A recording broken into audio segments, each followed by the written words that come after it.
All your friends are telling you how great retirement is and they're trying to get you to join them. So you want to retire, but you don't know where to start. No worries, we've got you covered. We'll walk through the 6 things you need to do before you pull that retirement trigger. It's time for the My Retirement Clarity Podcast with Lee Perkins, financial planner and president of J.L. Perkins Wealth Management. Get ready for a good dose of inspiration, simplicity, implementation, and of course, clarity on how to successfully prepare for retirement and grow and preserve your wealth. Here's Ben George with Lee Perkins.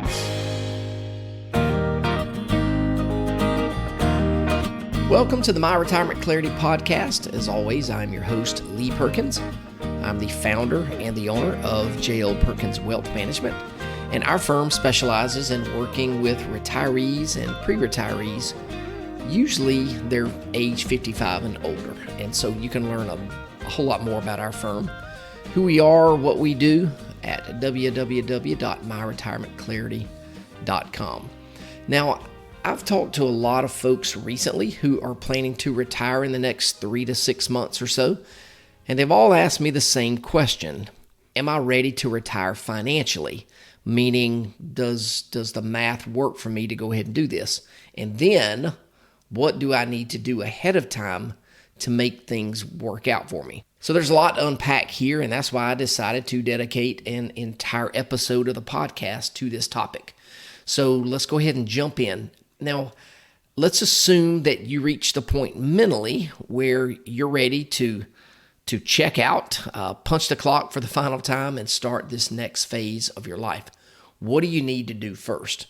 Well, on today's show, I'm going to go through 6 important steps to help make sure that your transition to retirement is a smooth one. But before I do this, I do want to let you guys know about an upcoming workshop that we have. And I think the timing of this is perfect. This episode releases on Wednesday, September the 28th. So this is a full 2 weeks ahead of the workshop that we're going to do on Thursday, October the 13th. We're going to do this at 11:30 a.m. The workshop is called the Pinch and Pickle.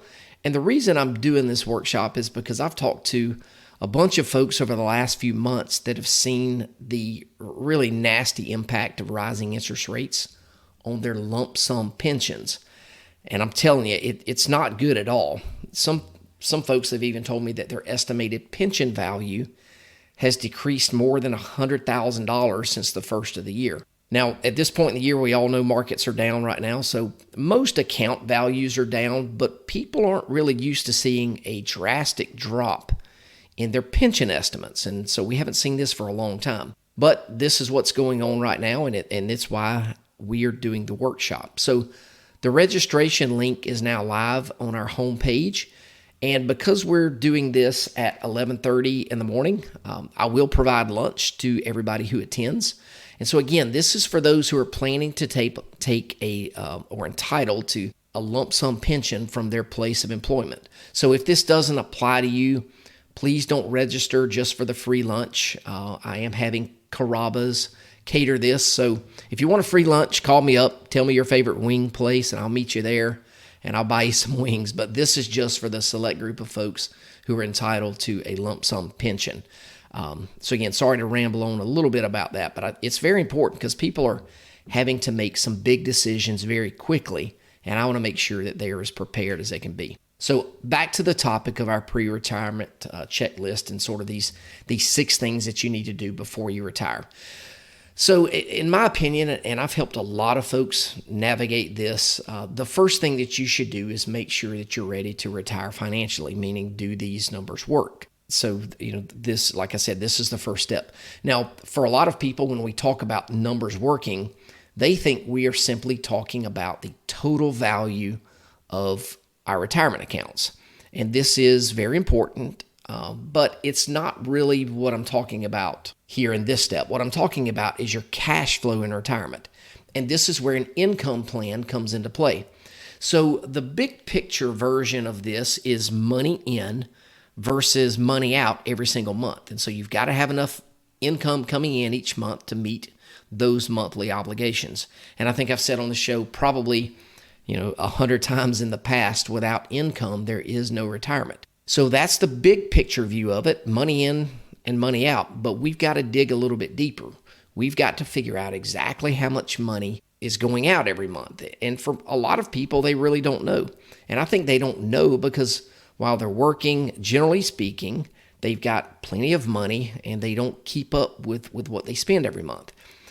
And in my experience, very few people have a budget, and I get it. A budget is a little bit of a pain to do. And in the past, Pam and I have gone by a pretty strict budget. We actually wrote down what we spent every single month, and we tracked those things.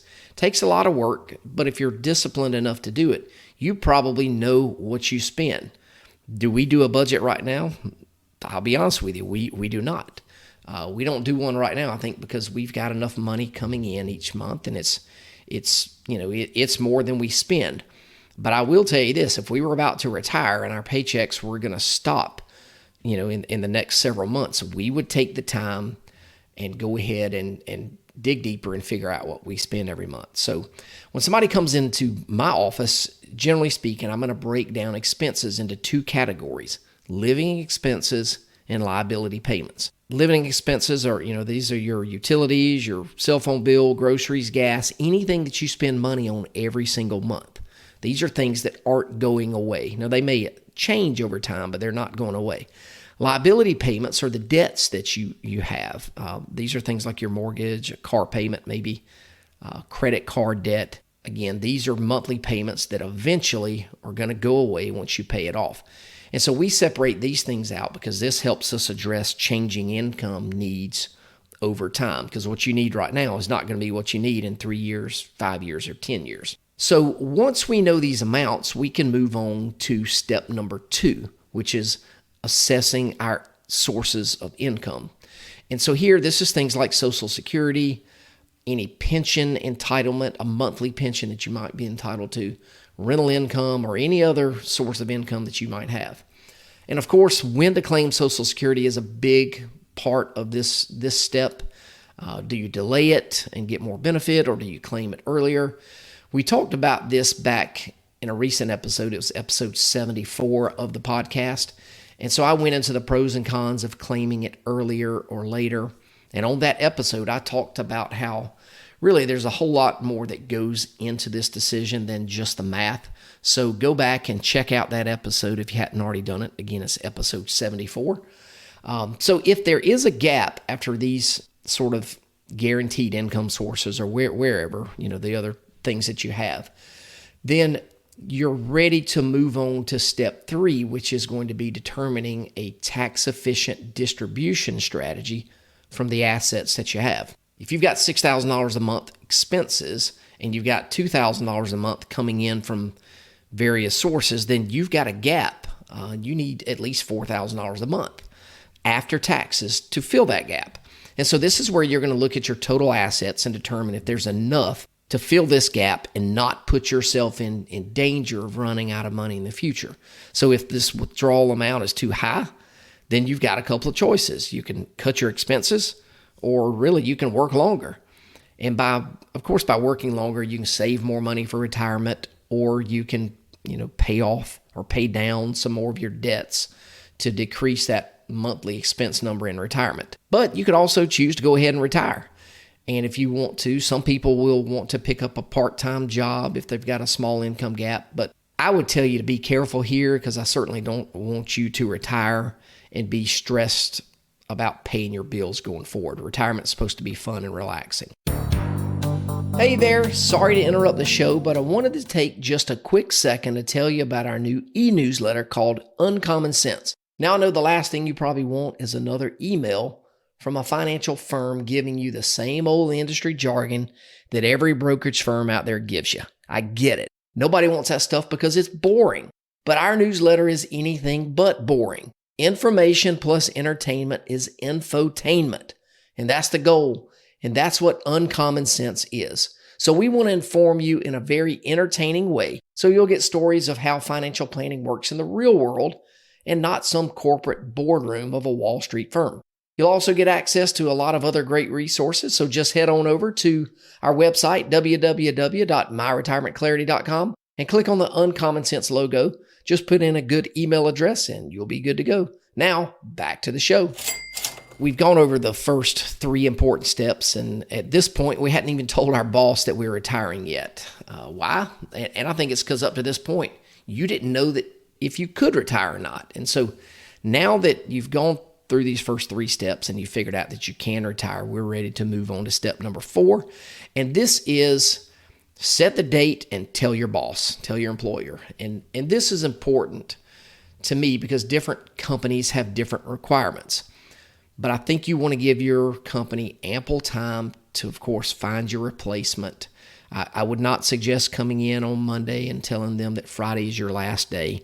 The more time you give them, the better chance you have of things going smoothly. A few years ago, I had somebody retire from the Georgia Farm Bureau, and they only gave 2 weeks' notice on their retirement date, and everything going forward was delayed a little bit.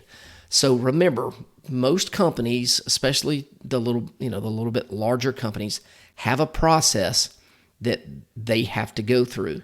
And so for this person, things were delayed in their situation because they didn't allow enough time for the retirement package to get ordered, to complete the paperwork.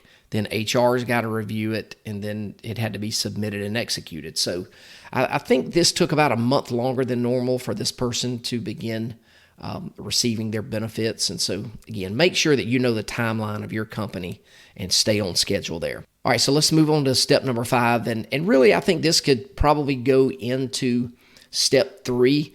When you're assessing your assets, I think you really need to have a retirement emergency fund set up to allow for something to go wrong. So I would like you to have 2 or 3 months of income set aside as cash at your bank, not in a CD, not in an investment account.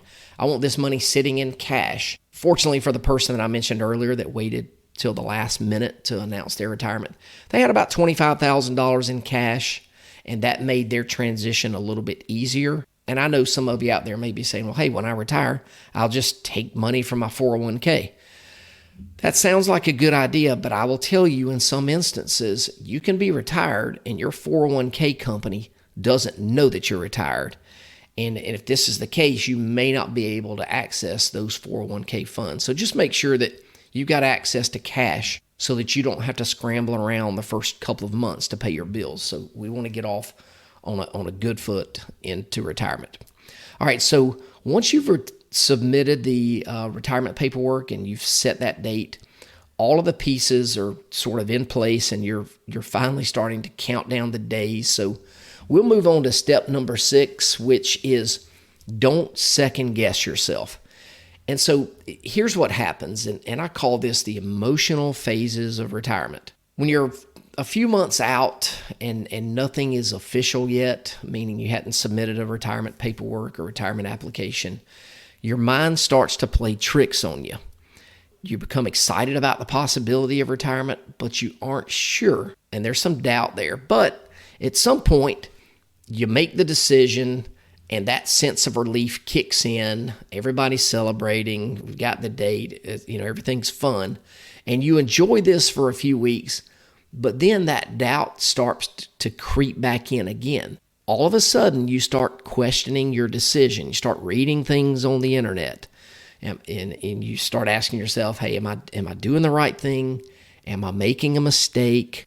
And then once you're about 2 to 3 weeks out and there's no turning back, you start to relax again because you can finally see the light at the end of the tunnel. And I'm telling you this, folks, I've seen this play out 100 times.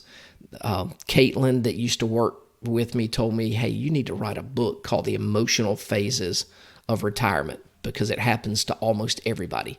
So again, once you make that decision, don't second guess it because your mind is going to play tricks on you. So just move forward and don't second guess that decision. So that's it. That wraps up. There's 6 very important things that I think you should do leading up to retirement. I think I'll throw in a bonus one here as well. And this is one that I just thought about that I think is frequently overlooked because I overlooked it as well. Before you retire, you should really have some sort of idea of what you're going to do in retirement. Now, I'm not talking about an Alaskan cruise or some trip or a honeydew list that'll take a few months. to knock out. I'm talking about what are you going to do to fill your time each day when you're no longer working. And I can tell you from experience, the people that enjoy retirement the most are the ones who've thought this through. And we'll dig into this in a little more detail in one of the next 2 episodes. We're going to talk about finding your purpose in retirement, and it's very important. So stay tuned for a future episode, and we'll dig into that. So anyway, that's it for today. Thank you so much for tuning in. And as always, don't forget to go to iTunes and leave us a review, and that helps other folks like you find the show. Thanks again for tuning in, and we'll catch you next time. Lee Perkins here, and I want to thank you so much for tuning into the show today. If you like our podcast, we would be honored if you would share the show with others. And one great way to do that is by posting the show to your social media pages or by just telling others about it. Either way, we would really appreciate it. And of course, if you do enjoy the show, we would appreciate it if you would give us a 5-star review, and this certainly helps other people like you find our show. And if you want to learn a little more about our firm and how we help people have the best retirement they can possibly have, go check us out at www.myretirementclarity.com. There are a lot of great resources that you can access directly on the website. And of course, if you want to have a conversation with me, you can visit www.talkwithlee.com, and this will take you directly to my calendar. And there you can schedule a 15-minute phone call so I can learn a little bit more about your situation. Of course, everybody is not a great fit for our firm, but if I think we can add value and put you in a better situation, I'll let you know, and we can certainly talk about the next steps. So thanks again for tuning into the show, and we'll catch you next time. Investment advisory services are offered by J.L. Perkins Wealth Management, a registered investment advisor and insurance agency. Information is for illustrative purposes only and does not constitute tax, legal, or investment advice. Always consult with a qualified tax, legal, or investment professional before taking any action.